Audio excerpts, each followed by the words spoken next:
edition. Away we go on Mr. Relevant. I'm Alex Strouf hanging out with you from the Gruber Law Offices. One call, that's our studio. At the Avenue in downtown Milwaukee, Joshy DiMaggio, as always, along for the ride. Producer Tiny Hands Hunter Vaughn back at the Everlight Solar Studio in downtown Madison. Good to have the boys on board. Part-time Will Summers is here, too. Maybe we'll hear from him a bit later. Jam-packed Super Bowl preview show for you today. Super Bowl champion Chris Canty will join us from ESPN Radio's UnSportsmanLike down on Radio Row in New Orleans. Three-time Super Bowl champion, should have been Super Bowl MVP. And former Wisconsin running back James White will join us as we get ready for Sunday's big game between the Chiefs and the Eagles. But before we get to that, we've got to get through some Packers notes. We'll preview the Super Bowl a little bit between those two guys. And, of course, we'll play a little what we learned at the end of the game. But I can't start the show there. I just can't, in good faith, start the show there. If you watch us on the video stream, you obviously see on the right side of the screen our rundown, right? Like, we've got a couple notes, a couple words that explains the direction the show is headed. If you're listening on the audio side, you've never seen the video stream before, first off, I encourage you, head to ESPN Milwaukee or ESPN Madison on YouTube, and you can check us out there. But the very first note I have on the rundown today is Josh's dog. Hunter, any guesses as to what that could be about? I thought it was Josh Jacobs talking about Devontae Adams being his dog and being a guy that he wants, but your reaction when I asked you about that tells me otherwise. So, Josh, did you get a dog? Oh, so you thought I was referring to Josh Jacobs, not Josh DiMaggio. Correct. Yes. Yes. Now, to answer your question, Josh has had a dog. His name is Russ.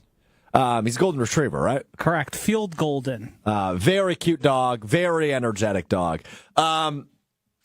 Joshy, rumor has it your dog got his cojones chopped off yesterday. Oh, poor guy. Yeah, my boy, about 14 months, give or take, right now, went under the knife yesterday. He went into the surgery. My boy went under the knife. Went into surgery. He had to be there around 7:30 in the morning. First, just not kind of where this is going to go, but I got a little, like, parent anxiety. Oh. Because they're like, yeah, he's going into surgery, and we didn't hear about it for 4 more hours. Wait, so you didn't know until, like, noon? Yeah, that, like, everything was okay. I figured it would be, like, it's a pretty common thing these people are doing. I wasn't particularly worried, right. But when they update you, like, yep, he's going into surgery, and then 4 hours surpasses, you're like, well, it can't take that long, can it? But, yeah, everything went fine.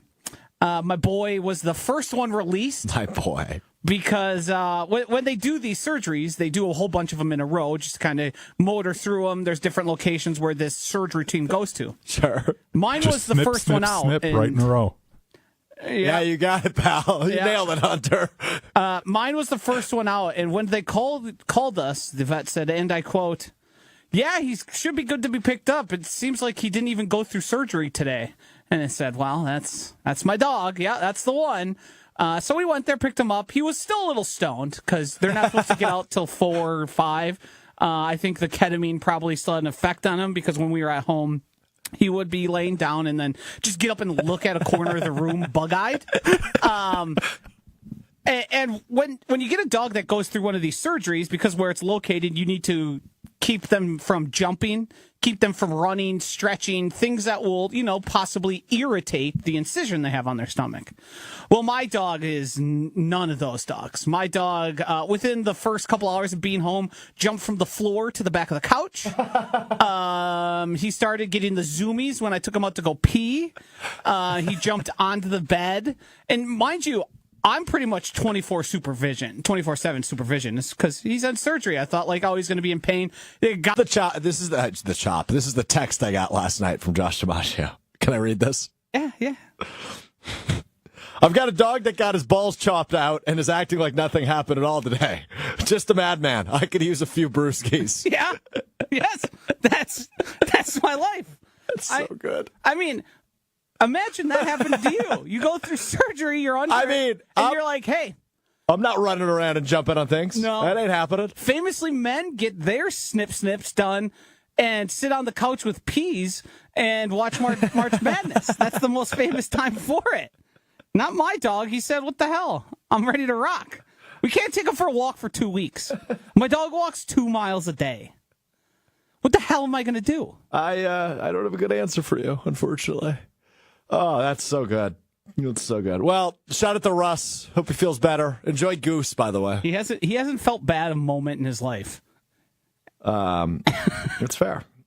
He's just rip roaring, ready to go. He's a dog. Like, we refer to NFL players as dogs. Yeah. He's one of those dogs. Yeah, I had to call the vet, and I was like, "Hey, yeah. he's doing great. Everything's going as if he is, but we need him to calm down so he can heal." And they're like, "Oh yeah, that happens on occasion." So I got to go to the vet again 2 times in 2 days. Yeah. All right. Well, the good stuff there from Russ, the golden retriever. You're a good parent, I think. Yeah, although you're abandoning him 2 days in a row.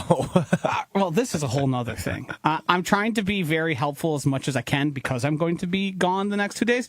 But this was booked purposely knowing I was going to Goose. Because the thought process was, well, you'll be gone 2 nights in a row, so I'll be able to just stay home with the dog and kind of hunker down. Sure. Because I probably wouldn't be doing much anyways, because, I mean, these concerts are like 4+ hours long. You go out, have a couple drinks with the buds beforehand. Now, I was planning on probably going out after tonight. I think that's planned. Kiboshed? Yeah. I kiboshed it. I was not asked to kibosh. It was a self-kibosh. Self-kibosh. Yeah, just because I'm trying to keep things as peaceful and as nice. But so your lady's mad at you is what you're saying? No. I mean, this is what I'm hearing. No, I don't think so. Okay, well, that's good. It's just I'm trying to do things to not get mad at. To have someone get mad at me for. Sure. You know, you gotta see ahead. You gotta see the forest through the trees. Hunter knows this. You gotta be a step ahead. You can't be as just much as you can be. Wham bam it through life. Yeah. So here I go. Sober at Goose. I'm going to be 1 of 1.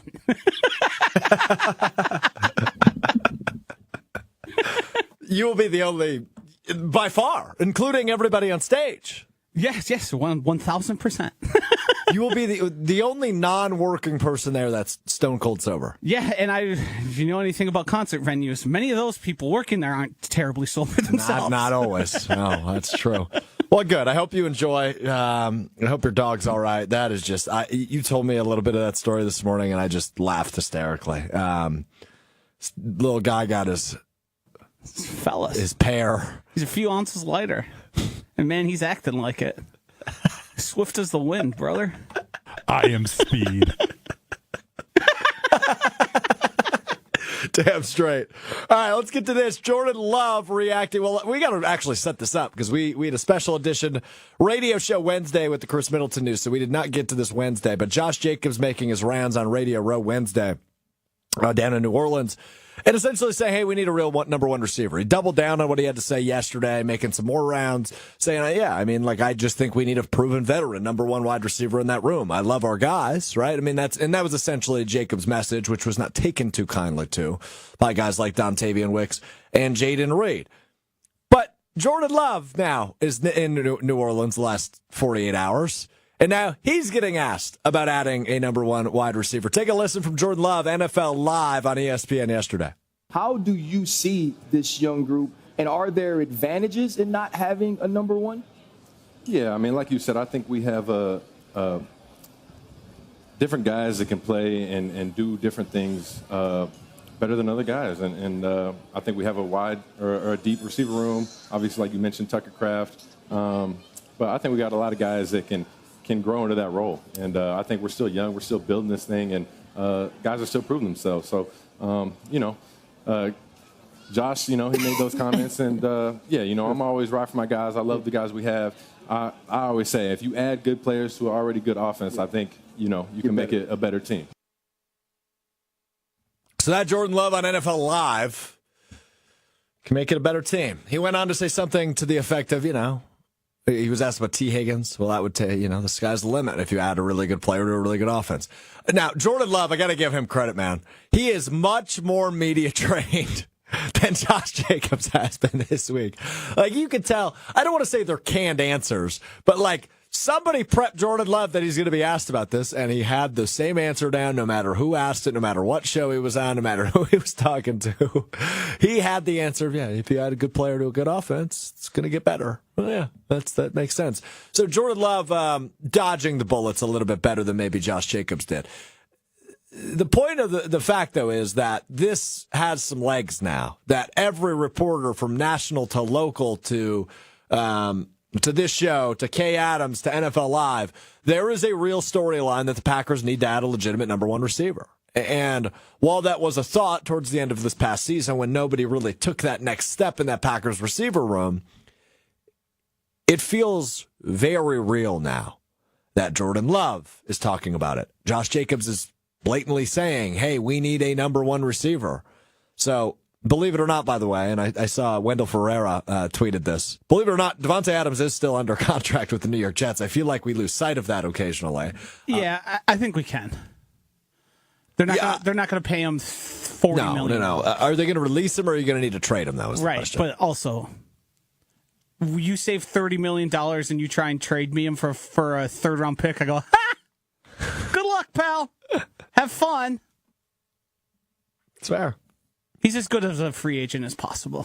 He is. Now he's 31, right? And there are some. And look, I don't know that the Packers will go the Davante Adams, T. Higgins route, to be real honest with you. But I wouldn't be shocked if they added, say, who's an unrestricted free agent, like a Josh Palmer from the Chargers. Oof. Ooh. But he's 24. He's available. He's cheap. Josh Palmer could play football for the rest of his life, and he would never be able to have two combined seasons as good as Davante Adams' best. Oh, I agree with you. But I am at a point where I don't know if Goody looks at that wide receiver room and says, hey, we really need a Davante Adams or a T. Higgins. He should, and it would certainly help this team get to that next level, which is hopefully an NFC Championship game or a Super Bowl. But I don't know if Goody's going, yeah, we absolutely need a guy like that. What if he goes, hey, let's add Tutu Atwell in free agency and let's draft a guy in the third round? Tutu Atwell, goodness. I'm just throwing out cheap young names. These names are hurting my feelings. Well, I hope you understand. The best receivers that will allegedly be available are the following. In order. T. Higgins, Davante Adams, Cooper Kupp. Right? We know those three names will be available. I would drop Cooper Kupp. I mean, I don't want him, and I don't think he's a Packer, right? No. Like, he's just very anti what Goody does. He's expensive, he's old, and he's slow. Like, it's just not, it's not a injury Goody. Prone too. Yeah, injury prone. So it's not like he's not a Packer. But those are the three big names that essentially will be available, whether in form of a trade or free agency this offseason. After that, boy, does it drop off. Keenan Allen, Brandon Cooks, Amari Cooper, Hollywood Brown. Hollywood Brown's out there, which is actually kind of an intriguing name, but I think he'll probably be back in Kansas City. Yeah. But then after that, it gets to the names I was just mentioning. Chris Godwin's out there too. But then you got Tutu Atwell and Josh Palmer and like Deontay Johnson. This is not a sexy wide receiver market in 2024. So I would not be surprised if Brian Gutekunst takes a smaller swing on a guy like a Tutu Atwell or a Josh Palmer. And I know it hurts your feelings, Josh, but I legitimately think this is the route he could go. I think they're better at talent evaluation than that. But I think they realize signing Josh Palmer to even $6 million a year is not as valuable as simply just drafting guys and hoping for better. That Tutu Atwell or Josh Palmer being an attempt at an answer to me would be like, we need to start questioning what you're seeing on film and what your scouting department's up to. Okay, well, hold on a minute. Tutu Atwell's a gadget player. I agree. I don't know if he's a legitimate option. He's Jaden Reed, but worse. But worse, yes. Josh Palmer was given the opportunity to be a number one guy. Yeah, it's and never once even was a number two guy. Yeah, he was a guy I always thought would take that next step for like 3 years in a row. He wishes he could have a year like Alan Lazard. Whoa. That's just the reality. He wishes he could have a year like Al Lazard is the first time anybody's ever said that sentence. That's what we're talking about here. I think we, as a fan base, would have a reasonable reason to be pretty upset if there's not a serious swing taken. Now, hey, the Davante Adams sweepstakes could end up wherever. Yep. Somebody could lose their mind and say, we're going to pay you $25 million for 3 years, like over $75 million total dollars is what I'm getting at. And then it's like, well, then I probably would say that's not the best idea for the Packers to invest in. But Davante's made it damn clear he wants to win a Super Bowl, and he feels like that's the missing piece of his legacy. And it is. It is. The Packers are one of, what would you say, 8, 9, 10 teams that you would say right now you would consider serious Super Bowl contenders. Next year? Yeah. I'm going to put both the teams in the Super Bowl back in that Yeah. conversation for obvious reasons. Let's start in the AFC. Baltimore's legit. Yeah. Buffalo's legit. Yeah, Cincinnati, I'm not counting out at this point. I will. Joe Burrow stinks. Well, that's not true, and you know that. Comeback player of the year. Comeback from what? Stinking? Having the same record as Jake Browning? Sweet, bro. Hunter pumps back into football music as he's just talking about Joe Burrow stinking. All right, so Cincinnati, Buffalo, Baltimore, Kansas City. That's probably it. Maybe the Chargers. You have to. I mean, they have to be a part of the conversation just because it's Harbaugh. Okay, we'll add 'em. Justin Herbert. Good with that. Texans have to be a part. Their defense is legit. If CJ Stroud can play, Okay. CJ Stroud plays better. They're up there. So NFC, then Philadelphia, Washington, Yep. Green Bay, Detroit. Yep. So that's 10. I think Vikings have to be included. Okay, that's 11. I'm fine with that. Who knows what happens with the 49ers? Niners, I will always put in there. Yeah. So that's 12. Until Kyle Shanahan's not calling plays for them and head coach, I'm gonna say there's something to be worried. I would say that's probably the end of the list. I don't think I'm putting anybody in the South in there. No. So there you go. 12 teams have a legitimate shot to win a Super Bowl next year. So, and Devontae Adams does not play for one of them right now. Nope. It really narrows it down. And if you watched what we did all season long, those guys, I'm not as down as it seems as some people are on Jaden Reed, Dontavian Wicks. Christian Watson's going to be hurt 12 weeks. Like, that's kind of what it is. Romeo Doubs, he's as good as out to me. I don't know what the plan is going to be for him, but I don't think Goody's or anybody's going to play lightly to I skipped work thing. And I think that's going to loom for any potential of him being with the Packers more than just next year because he's under contract and pretty cheap. Yep. But like they need to replace production. And in the moments when the Packers needed plays, they didn't have anybody who could do it from a pass catching sense. At times, Jaden Reed did it. At times, Dontavian Wicks did it. At times, Romeo Doubs did it. But none of them were reliable. It wasn't an impressive showing by anybody. Dontavian Wicks might end up being the best of all of them. And he turns it around and is a miracle. But you can't bank on that. No. You can't bank on Jaden Reed being able to suddenly start to beat man coverage. No. The book's out on him. Stop saying that. The people know how to beat. It's on him to be able to play better. And he will. He's a great talent. He is. And I think Deebo that's... Samuel suffered from the same thing his whole career. That's a good point. He's still functional and very productive, but he needs special accommodations to be fully himself. And the issue is Jaden Reed ain't Deebo Samuel yet. No. Deebo Samuel light for sure, but he's not all the way there. So to go into this season and the urgency thing, the 3-year plan, the 5-year plan, I mean, it's a glaring missing piece. Your running back went out, your best player last year went out and said, hey, we're missing this. Mm-hmm. Like, I have to imagine that's a conversation they're having in the building as well. I don't think Josh Jacobs is just self-diagnosing. No. This now clearly the reaction from guys like Jaden Reed and Dontavian Wicks that tweeted, and there were some deleted tweets in there as well. Both of them deleted. Oh no, Dontavian. I think Wicks kept his up. Yeah. But the reaction they had clearly, this is not a conversation that he's had with them. But I bet this is a conversation he's had with Jordan Love. I bet this is a conversation he's had with Matt LaFleur. Yep. I bet this is a conversation he's had with the other guys in the running back room with him, right? And that's why I think he was so comfortable saying it without realizing, my teammates might get a hold of this. It seemed evident. 100%. And we didn't get a chance to cover the real wide receiver thing at all, really, did we? No, because Wednesday was all about Middleton. And that was the last time we had a show. So, no. I mean, I thought, it seemed like a Freudian slip a little bit. I think it was just a little tactless. I don't begrudge anything him for saying it. No, because I don't think he's wrong. If you went on air and said you're not a real host or real producer and meant it, and were saying it like, only the biggest event in football, I'd be pretty upset, and I think most people would. I think the bravado of, no, he's talking the truth is all BS. Yeah. You don't talk about your teammates and your friends that way. You don't talk about them that way. That's just how it goes. He's right. He's absolutely right. He is right that they could use a veteran presence. Yeah. And that's kind of how he backtracked. He didn't really backtrack. He doubled down, but he did it much nicer yesterday. by saying, yeah, I love the guys in that room, but we need a veteran presence. Okay. And I agree with that. Yeah. So we will see. I also thought Jordan Love's comments were, well, definitely more diplomatic. Yes. If I were him, I'd probably avoid all of that. And I know Josh Jacobs give him cover, but I just say I need to play better. I need to put them in better positions. I need to give them more catchable balls. Fully agree. And say, I'm going to let the GM do what the GM's going to do. I think me and my guys can go out there and win at the highest level. Bingo. That's Bingo. probably the way I do it. Joshy and Joshy. Need to get you two in a room for some media training. I'll teach them about Benson Boone.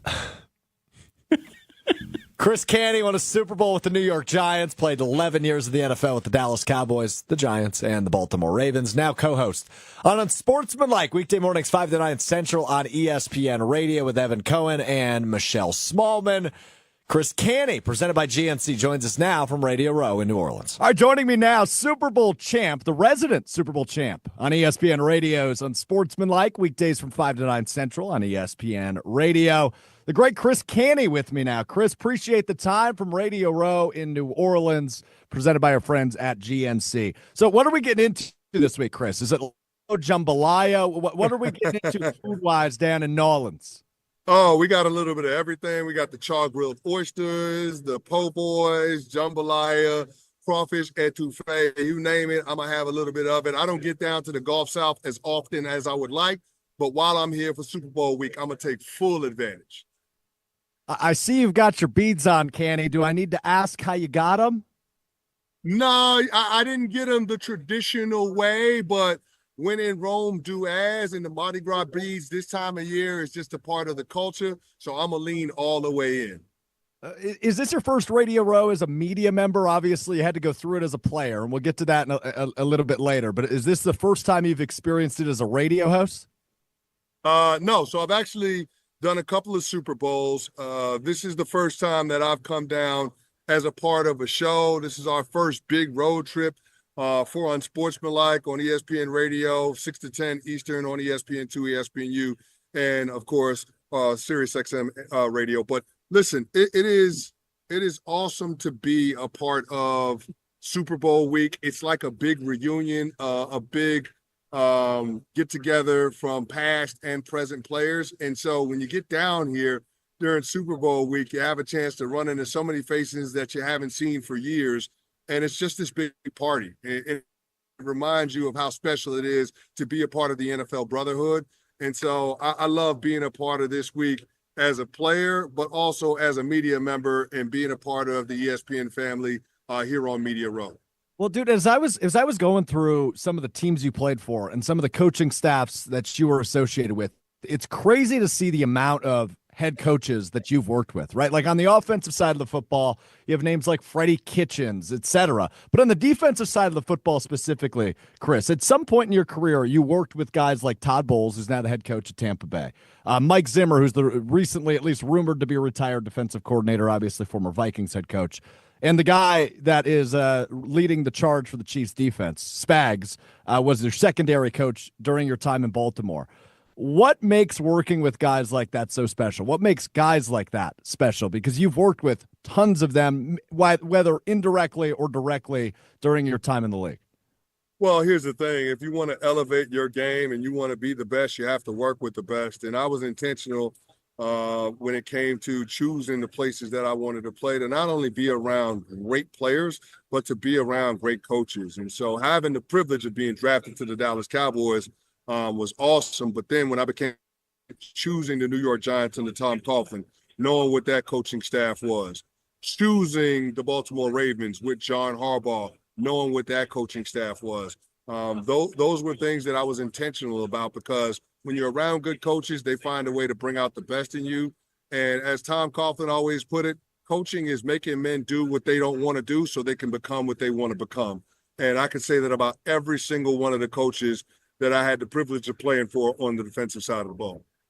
Spags is such an interesting case. Obviously, the Kansas City Chiefs defensive coordinator looking for their third Super Bowl win in a row.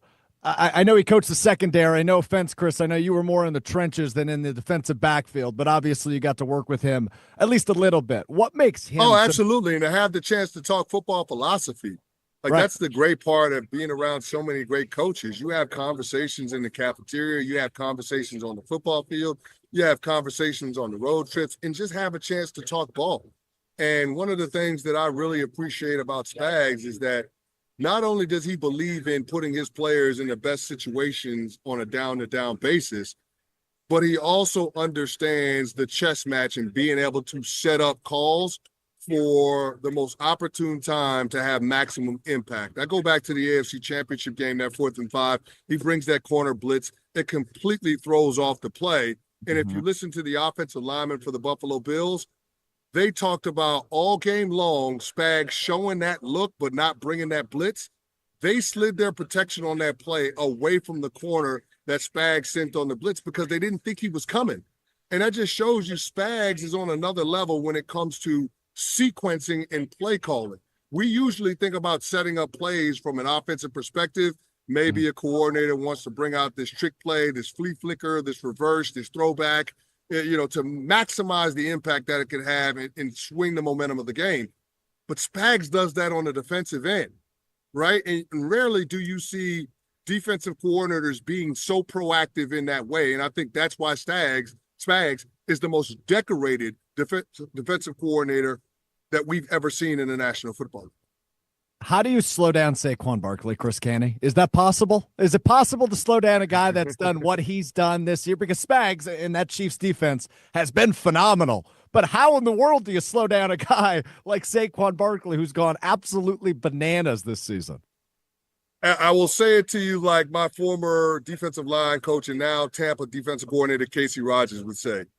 Everybody on defense is at the point of attack. All 11 guys are at the point of attack when it comes to the Eagles' run game and handing it to number 26. And you got to go in the game with that mentality. Just because you might be on the backside of the play, the backside formation, like you might be the only guy that can make the tackle when Saquon Barkley decides to make his cuts. Like if you're a backside defensive lineman, you're a backside linebacker, you're a backside corner, you think the play is away from you, you're not involved in the action. No, you're involved. And you got to limit the airspace that Saquon Barkley has. One of the most impressive parts about this Eagles ground game is that even though Saquon Barkley has rushed for over 2,000 yards, 1,500 of those yards have come before first contact. This guy is averaging 4 yards a carry before contact. It's absolutely ridiculous. So you have to understand that you might be the last line of defense, no matter where you line up on a defensive formation. That has to be the attitude. That's how you limit the productivity of Saquon Barkley. Now, he's such a great player. I don't know that you can completely shut him out, but the goal is to limit his impact on his team's success. Love hearing Chris Canty of UnSportsmanLike on ESPN Radio talk a little ball heading up to Super Bowl 59 down there in New Orleans. Want to bring it back to the Packers quick, though, Canty, because a couple of storylines I'm curious on your perspective on as a former player. Josh Jacobs, the running back of the Packers, was down where you are right now making the rounds yesterday. Said something to the effect of, we need a real wide receiver, a wide receiver one in the room for the Green Bay Packers.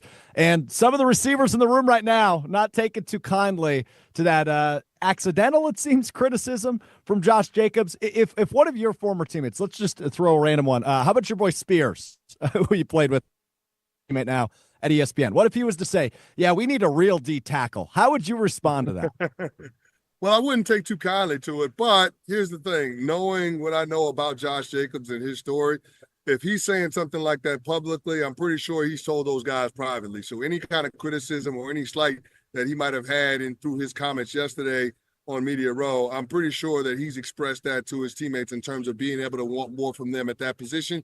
And to a man, I'm sure that Josh Jacobs knows that there is more that he can do in order for that offense, in order for his team to be successful. So I think that, it's always a learning curve when it comes to young teams trying to figure out how to deal with success. And we got to acknowledge that the Green Bay Packers 2 years ago, when they won that playoff game in Dallas, they were the youngest team to win a playoff game in 50 years in the NFL. So there is a curve to learning how to deal with success in this league. And I think 2024 was a little bit of that experience for the Green Bay Packers. Totally agree on that. As you evaluate the first 2 years of Jordan Love, where do you think he ranks in the league? And B, do you think this is a guy that can lead this team to a Super Bowl at some point? Well, he's a phenomenal talent. When it comes to physical gifts, there aren't too many quarterbacks that are going to outshine him in the NFL. It's just a matter of him being more consistent. And Jay Love has put together good stretches of the first 2 regular seasons where he's been the full-time starter, but he hasn't put together a complete season. And that's what we're waiting for, right? We know that he's got the head coach in Matt LaFleur. We know that he's with a stable organization that's always going to keep good players around him.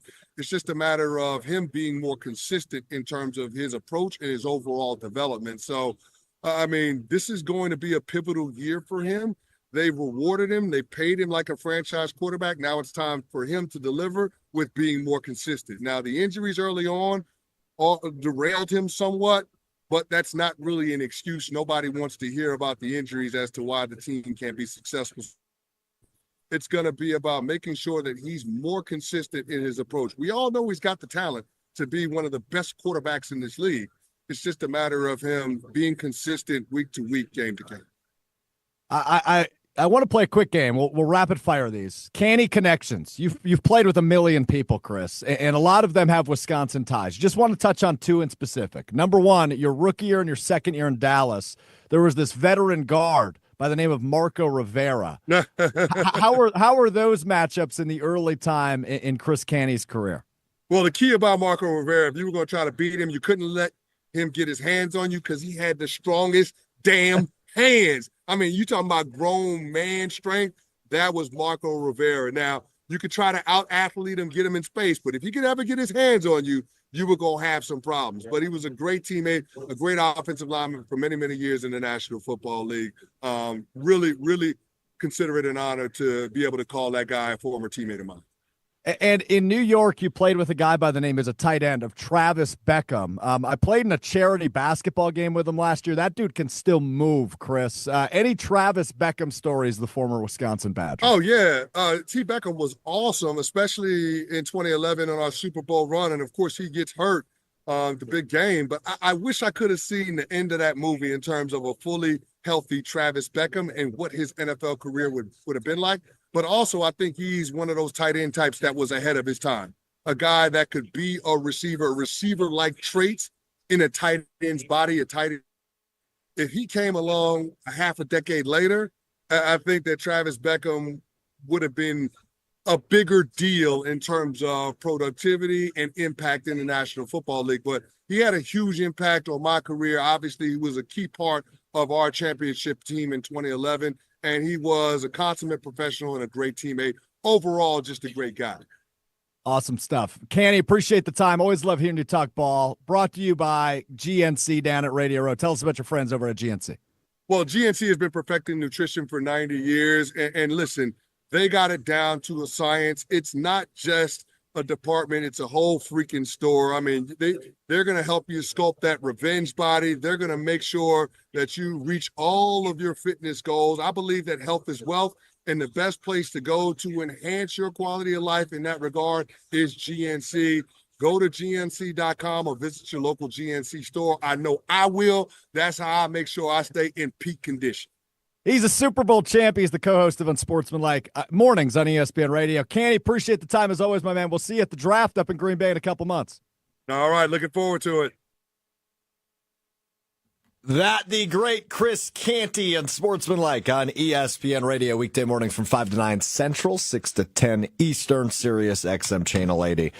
And your local ESPN station, including ESPN Madison and ESPN Milwaukee. Good stuff there from Chris Canty. Thanks to our friends at GNC and the team at UnSportsmanLike on ESPN Radio. So I want to dive into the Super Bowl a little bit before we get to James White, 3-time Super Bowl champion. It should have been Super Bowl MVP. Because I'm having a tough time figuring this one out. Chiefs are 1-point favorites, right? I mean, it's the Super Bowl. It's the biggest game of the year. Those are 2 really good teams, 2 really good offenses, 2 really good defenses going toe-to-toe on Sunday. I said this last year around this time, and it's still as simple as this for me. I can't bet against Patrick Mahomes and Andy Reid in the postseason. I just can't do it. Because the minute you do it is the minute you're proven wrong. Mahomes and Reid have this unbelievable, I don't even know what the word is. Like, they can flip a switch just like this, right? Regular season Chiefs are one thing. Postseason Chiefs, a different story. They are legitimately almost unbeatable. And I know questionable calls and officiating. I've heard all that, and I hear all of that. So I've got the Chiefs Sunday. But I asked Canty this, and it's a question I still have and will have until the fourth quarter on Sunday, is how do you slow down the guy who was named the Offensive Player of the Year last night? How do you slow down Saquon Barkley? I don't know how you do it.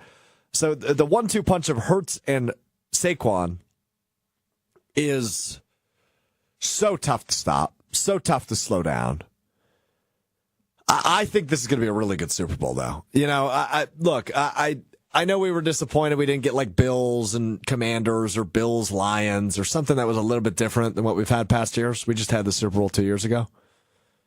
But this is a fun one. I'm excited for it. I am excited for Sunday. It's the last real football game until college football kicks back up in August. So I'm excited. And I've got the Chiefs winning. Hunter, how about you? How are you feeling ahead of Sunday? So before I get to your pick, I got to tell you this because I know you're actually going to respect the hell out of this move. So Brian D. Hunter is obviously our director of content here at ESPN Milwaukee, and he is a diehard Buffalo Bills fan. So he is still heartbroken, even maybe a little less with Josh Allen winning the MVP, but very heartbroken following the loss that he was at in Kansas City. So he has decided on Sunday, rather than viewing the Super Bowl, he is going to go watch the Timothée Chalamet biopic about Bob Dylan. And he is gonna watch that instead of the Super Bowl. And I figured if anybody respects that move, it was going to be you. But it sounds like you actually don't respect that move. No, like it's literally the biggest game in the sport where he tells us all the time, if it isn't the Packers, why are you talking about it? Like, you've got to watch the Super Bowl. I understand that you're upset, but like, come on, man, just watch the game. Even if you watch it. Like, just watch it. Like, you can't hate the Eagles that much. Like, just cheer for the Eagles then. It's not like the Eagles are a rival with the Bills. So, it's kind of weak. I don't get it either, but it is what it is. All right, who you got on Sunday? I want to pick the Chiefs, but I really think the Eagles are going to win. I think that O-line is going to wear down the front seven for the Chiefs. And it's just going to turn into a gross feeling game, as frustrating as that's going to be for the broadcast, and fans are going to hate the game. This is almost going to feel like a Wisconsin Badger type game, I think, from the Eagles. They're just going to run the ball and run the ball and run the ball, and it's going to look like the Badgers when they had Jonathan Taylor. And it's going to be gross, and no one will like it, but they're just going to wear out the defense of the Chiefs and come away with it's going to be like a 4-point win, but it's going to feel like a much bigger win because they just control the line of scrimmage the entire game. So we're split. I like it. I'm fired up. Well, you mentioned Wisconsin Badgers, one of the all-time greats at Wisconsin. And you know what's awesome about James White? I was talking to Greg Scalzo, formerly of Scalzo and Brust, prior to this conversation with James White.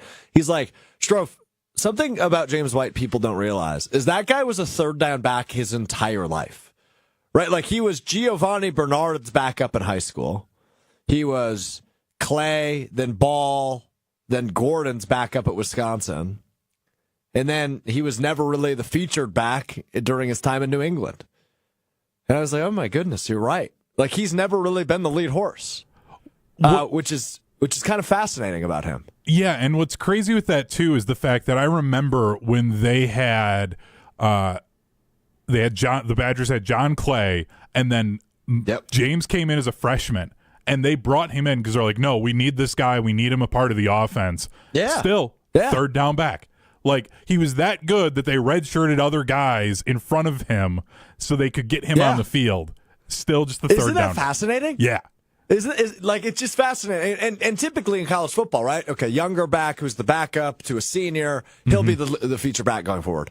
Nope, it was Monte Ball, and then it was Melvin Gordon. But James always got his, right? Yep. He was a terrific running back at Wisconsin, and he was obviously a terrific running back in the NFL. Won 3 Super Bowls, played in 2 of them, and you will hear a little bit more on that in just a moment. 3-time Super Bowl champion James White right now on Mr. Irrelevant. Always good to catch up with 3-time Super Bowl champion and Badgers legend, our good friend James White, back with us here on Mr. Irrelevant.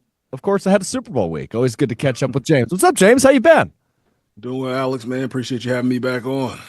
Always. It seems like the sneaker collection behind you has grown quite a bit since the last time we spoke. How often are you buying shoes, James White?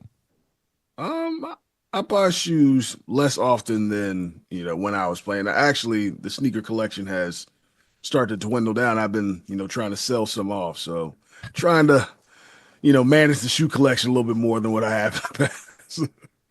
Does the nickname Sweet Feet have anything to do with your shoe game?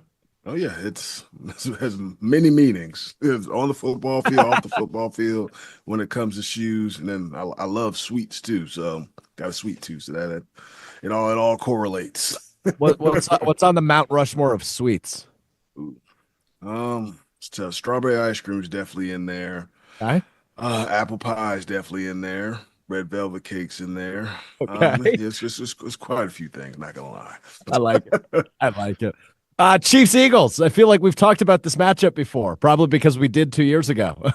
Here we are again. Patrick Mahomes, Jalen Hurts, the quarterbacks going toe to toe Sunday in New Orleans. It's actually insane to me. Like, you were on a dominant team, James, right? Obviously in New England, that continued to get back there and was seemingly always in the big game. Patrick Mahomes, Andy Reid, and the Kansas City Chiefs are that new era of dynasty as they search for their 3rd straight Super Bowl win. As a fan of the game, now that you've stepped away from playing, do you feel Chiefs fatigue like many of us, no offense, felt Patriots fatigue back in the day? No, I don't necessarily feel the fatigue, and as you mentioned, it's probably because I was on a team that was doing something similar. When I was playing, and even before I got to the NFL. But I get it from, a fan perspective or a viewer's perspective, constantly seeing the same team in the championship or AFC championship. Some people want to see something new. Then you have the other side where, some people like to witness a team dominate year after year. So you're always going to have, different viewpoints. I mean, I respect what they're doing. We're always going to be compared, the Chiefs and the Patriots. So, from like a Patriot standpoint, you're like, man, I hope they don't, win it because, they'll start saying this and that. But hey, at the end of the day, records, history is meant to be broken. So we'll see, if they can cement themselves in their own category by winning the three-peat. Well, they had to do the overtime thing last year, which was kind of your thing, James. And then they came with the second overtime game in Super Bowl. I'm a Thunder, man. Yeah, exactly. They keep stepping on your toes. As you evaluate Patrick Mahomes and what he's been able to accomplish in such a short time, I mean, is he already, he's not in the Brady conversation yet, but is he in the second greatest quarterback ever conversation already in your eyes? Me, I definitely 100% respect, what he's done. I think there's just a ton of great quarterbacks that played this game, and what is this, like his 7th year into it? I think longevity still matters. He does have more Super Bowl championships than a lot of great quarterbacks that have played. But for me, it's just hard to just thrust him above guys like Peyton Manning and guys like Joe Montana and guys who have done it for a long time and at a high level. I think at times, as viewers, we get recency bias, and what he's doing is amazing. And the pace at what, he's winning championships and doing all that is second to none. So obviously if he keeps this up at this rate, I mean, who knows? He could end up, as the best, or some people will classify him as the best. I myself will never do that because I'm going to be biased, and I'll always have, Tom Brady, as the greatest quarterback, just because I've, got to play with him. I saw, what it took from him on a day-to-day basis, his approach, shooting, taking care of his body, watching film, practice, in game. So, I mean, maybe if I was, Patrick Mahomes' teammates, I'd feel different and, vouch for him a little bit more based on what he, has going on. But that's just my opinion.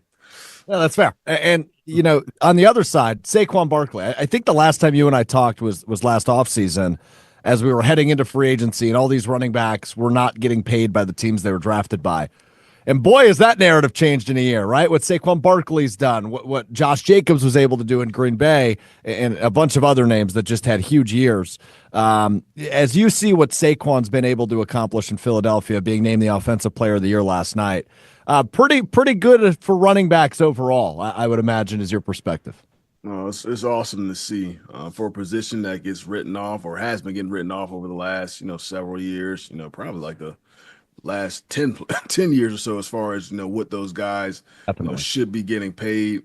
It's good to see, the guys who are at the top, of that category, of that market, actually go out there and ball and prove themselves, all over again, leading football teams, being the reason, why a ton of these football teams are in the playoffs or winning these games in the playoffs as well. So it's been fun to watch. And I always say, look, it's the salary that some of these players should be paid should be based on their value to the team versus just, position based. Like Saquon Barkley should be the highest paid player on the Eagles. He should be making $50 million or however you should say. But it's not necessarily how it works, but I think it just comes down to value. Like to me, there's just no reason, how it's. So I'll just put it like compared to other position groups aside from quarterback. Why can't Saquon Barkley make $30 million like some of the receivers? You know what I mean? It's like he has a huge impact on the team and whatnot. But hey, maybe at some point it'll change. But I think what a lot of these backs have done this year definitely helps raise that stock for themselves and future generations. Sounds like James White, the agent, maybe is the next chapter. Yeah. Might have to work my way in there. Get yourself a seat at the table and get a nice percentage, Saquon and all those other backs. So, do you have a rooting interest Sunday, or are you just kind of rooting for a good game? Yeah, I mean, obviously, I want to see a good game. I don't care, who wins it. I don't care if the Chiefs get a three-peat. I don't care if, whatever, the Eagles get another championship. Doesn't necessarily matter to me. Should be a fun one to watch. I think each defense, is unique in their own right. Philly, a lot of young players, a lot of young talent there. Vic Fangio kind of keeps everything in front. They play sound, don't really try and give up the big play. And on the other side, you have Steve Spagnuolo, who dials up amazing game in the playoffs. He's going to be aggressive, going to put guys in, tough spots, and those guys typically, find a way to come through. So, and then, on the offensive side of things, we know what each offense can do as far as, the Chiefs with Patrick Mahomes, they haven't been the most explosive all year long, but in the playoffs, they find a way to get it done. And then, for the Eagles, you got a ton of weapons everywhere. They win, any kind of way. In the playoffs has really been, running the football and Jalen, just doing what he has to do. Protect the football, get the ball to your receivers when your number's called, and that has resulted in winning. So it'll see, to me, it comes down to what defense can, apply a little pressure on each offense to see if you can make them play left-handed or do some things that they haven't been able to do all year long.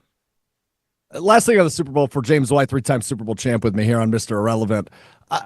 Halftime show is Kendrick Lamar this year. I'm very excited for it. Now, I believe the three Super Bowls you won, the halftime shows were Katy Perry, Lady Gaga, and Maroon 5, if I'm not mistaken. And I don't know, I don't know how much attention you were paying to that, but any stories of like your teammates being like, "Hey, I really like Maroon 5. I gotta see it." Is there any? Because I know Brad Nortman, who I think you crossed over with a little bit. Yeah, when he was in Super Bowl 50 with the Panthers, he's like, "Yeah, we had a couple specialists that wanted to sneak out and see whoever the halftime show was there." Any instances of that?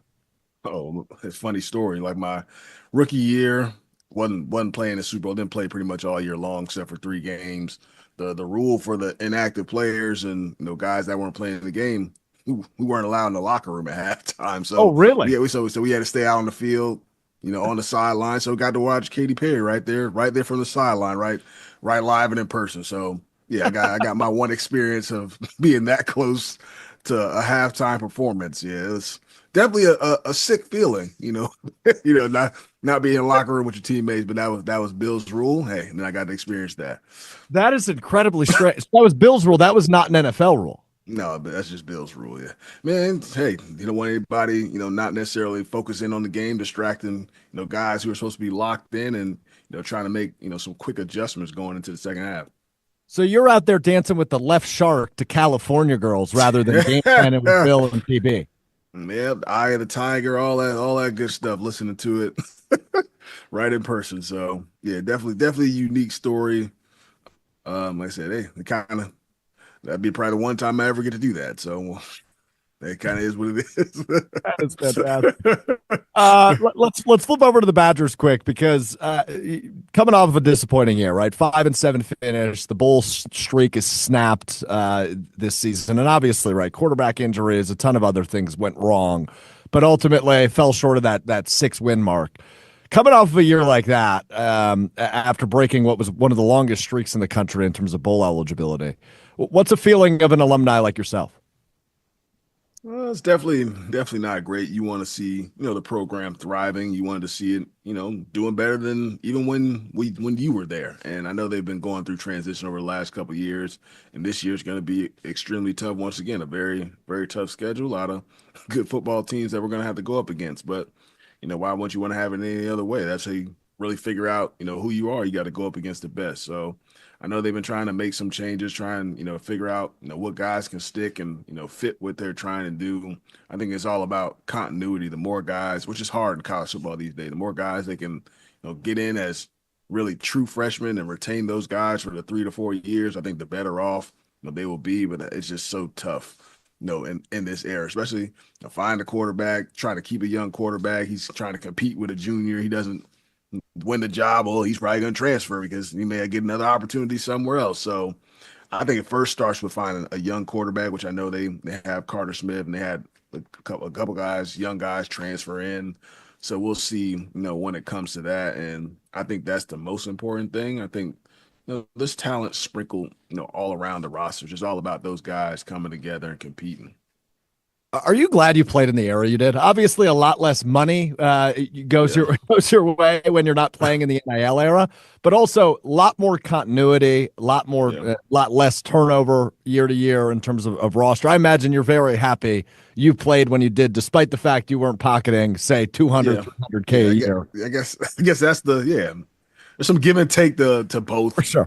errors and whatnot. Yeah, you would love to make money, but I don't know if the locker rooms are quite the same. Like I'm not in it. Like I help out at NIU right now. I know those guys, they have a pretty good bond. Last year we had a senior class of like 30 kids. So a lot of those guys, stayed there for, 5-6 years and were there, which is, kind of rare in college football. So I think the more you can have those bonds, I think that's the most unique thing about college football, those relationships that you build. Like, my best friends to this day are from my college football team. Like I obviously have best friends from high school and growing up like that, but some of my best friends that I talk to every single day from my college football team. And I think that's what makes Wisconsin unique to me. Is I always, when they allow me to talk to the recruits, I express to them like how much this program means to me, and how much my teammates mean to me, like whether we played together or whether we didn't, like whether it's Brian Calhoun or whether it's Hunter Waller. Like if I bump into these guys, it's like a connection because we all kind of grinded, maybe not did the same exact things, but we put in the same type of work. And I think that's what makes Wisconsin a unique place. So, and we typically recruit a certain type of guy, and I think that's why those connections are made. Whether you actually have known the person for 10 seconds or 5 to 10 years. So, yeah, hopefully, they continue to recruit those right type of players that can grind on the field, lead on and off the field, be good people as well. I think Wisconsin's a unique university, a unique program. It just all comes down to winning football games now, which, like I said, I like Luke Fickell. I know he's in a tough spot right now. A lot of probably pressure from the outside looking in. I'm sure they'll get it figured out. Yeah, they will. It's just such a unique era, right? We're as we've talked about many times before, between the portal and trying to land the right quarterback, which is obviously an important position to figure out in this day and age. It might be a grind, but we will get there. You mentioned it briefly there, though, James. Player personnel role at NAU under your former running backs coach Thomas Hammock, who's of course the head coach at Northern Illinois. Year one of that for you. What was that role like for you? What'd you have to do on a weekly basis, and how'd you enjoy it? No, honestly, the first year I was just kind of just watching, in a sense, just seeing the day-to-day basis as far as the coaches, the actual player personnel, were recruiting and everything. It's more of me just keeping my eyes on things and learning, that way. Obviously, I was helping, with the running back, sitting in on the running back meetings and doing everything like that to, keep them up to speed, or, meeting with guys that they wanted to meet one-on-one, watch film, talk live, talk about the NFL. That was what it was more like in year one. Year two, I'm definitely trying to, get in more of the player personnel, probably help with recruiting and evaluate guys who kind of, be side by side with Coach Hammock and, the recruiting coordinator, and just kind of help them see if we can find the right fit, or, see if I can find, different guys that they may not even have their eye on. So I always feel like I've had a pretty good eye for talent, and then why not start here? Yeah, I would say it worked out all right. In terms of talent, right? 3-time Super Bowl champion, 2-time All Big Ten. He might know a thing or two. That's for sure. Well, that's fantastic. That's a really cool opportunity for you. I mean, what can't you do? We're talking about you being an agent. Obviously, you're doing the Money Down podcast with your boys, which of course you can find wherever you get your podcast. You're coaching a little bit. So, do we give you full credit for the upset win over national runner-up Notre Dame? I believe James White gets all that credit, right? I have zero credit because that was all Coach Hammock and all the players. Man, they handled their business, and just a testament to his coaching style and making sure those guys prepare and they believe, what they can actually go out there and get done. A lot of talented players. Like I said, no matter whether you're with that group of 5, Power 5, Power 4, however they describe these schools these days, and you just got to line up and play physical. May the best team win. And Northern Illinois, certainly the best team that day. He won't take it, but I give all credit to James White, the former Badger running back. Before I let you go, James, who's winning on Sunday, Chiefs or Eagles? I've been saying Eagles. I'm still not completely convinced with my choice, but I guess I just got to stick to my word. I'm going to say the Eagles win it. Hopefully Saquon Barkley, does enough to continue to take pressure off Jalen Hurts. And, Jalen Hurts played an amazing game the last time these two teams matched up, just had the one fumble. So if he plays anything like he did, a couple years ago, I think they have a great opportunity. I think it just comes down to probably the turnover battle. Whatever team, doesn't turn the rock over, probably ends up winning this football game. Going to be fun to watch, though. I think it's going to be exciting. These are two clean teams in terms of the turnover category, too, right? These are teams that don't make those mistakes at this point in the season. So we will see. James White, the Money Down podcast. Always appreciate the time, my man. We'll do it again soon, all right? All right, thank you. The great James White, 3-time Super Bowl champ, should have been Super Bowl MVP back in that 28-3 comeback for the Patriots over the Atlanta Falcons. People forget that dude scored 20 points in that Super Bowl. He scored 20 points, Stupid 3 touchdowns, and a 2 2-point conversion. I know, right? When the greatest quarterback of all time leads the biggest comeback in Super Bowl history, I guess he gets the award, huh? But famously, we've talked about this with James, past appearances when he's been on here. Tom Brady gave him the truck that he received for winning MVP. So James White, I don't know if I think he still has the truck. At least he did last year. I didn't ask him when I talked to him. But yeah, interesting. Thanks to James White. Thanks to Chris Canty for jumping on with me today ahead of Super Bowl 59 coming up Sunday. It's Chiefs and Eagles from the Superdome in New Orleans. It's a 5:30 kickoff. Chiefs are 1-point favorites. All right, you learn something new every day. We learned something new today. It's time now for What We Learned as we wrap up the pre-Super Bowl edition of Mr. Relevant. Tiny Hands, the floor is yours. I saw this come across Twitter, and I was just fascinated by this, so I needed to share it today. On your screen right now, you will see the stat comparison over a 5-year stretch for the great Ted Williams compared to Anthony Rendon of the Angels. Now, I have no idea where this is going. So okay. Ted Williams, those stats on the left are from 1942 to 1946. The stats on the right for Anthony Rendon are for the duration of his contract with the Angels from 2020 to 2024. As you can see on the screen, Ted Williams has a higher WAR. He played in more games, more plate appearances, hits, home runs, everything except for stolen bases. In that 5-year stretch from 1942 to 1946, Ted Williams did not play in the 1943, 1944, or 1945 seasons because he was serving in World War II. And he still, in a 5-year stretch, statistically was better than Anthony Rendon, who was paid by the Angels $245 million. And And I absolutely love that. Ted Williams is the GOAT, or one of the GOATs, I think. Like, that's incredible. But then the fact that he was serving overseas for 3 years and still had a better 5-year stretch. Anthony Rendon sucks. Dude, I had no idea where that was going. That was phenomenal. What a payoff. Oh, that's good. Yeah, shout out Ted Williams. Wow, how random. I loved that, Hunter. That was fun. That's why I love Twitter still. It's a dark place Rendon most sucks. of the time, but we learned Anthony Rendon sucks in Twitter. Sometimes fun. You can still find some gems. So I was at the bar last night. Shocker. Thanks. We had a teammate in town from Colorado, so we were having a few drinks with her, and I'm at the bar, and this lady comes up to me, and she goes, "This is a great song playing," and it was, I forget the name of the song, but it's the final song played in How I Met Your Mother. Great song. They play it often. Wait, Will just raised his hand. Do you know what song I'm referring to? Is it The Night We Met? No. I'm thinking of a different TV show. Never mind. Okay. Dynamite dropping, Will. Great job. Thanks, Will. I'm an idiot. Sorry.